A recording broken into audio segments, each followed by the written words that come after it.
So I got to watch the State of the Union address this week when the president spoke to the whole nation, spoke to both houses of Congress, to the Supreme Court, and to a bunch of other dignitaries who were there to hear his vision for how we're going to move this country forward in peace and security, in prosperity, and in strength.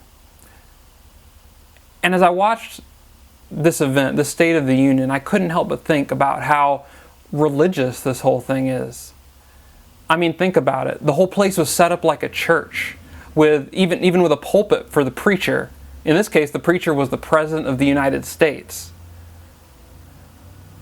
The State of the Union address is a place where we set meaning, a place where we set the story for our country, where we think about what it means to be a people, and where we receive a vision for how we can move forward.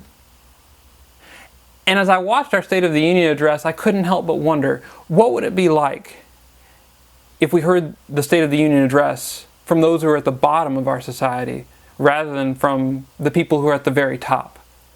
What would it be like to hear the State of the Union address rather than from President Barack Obama? What would it be like to hear it from President Jesus? From a leader who, instead of taking up the mantle of political power and ruling over an empire, was instead executed by an empire and put to shame by an empire.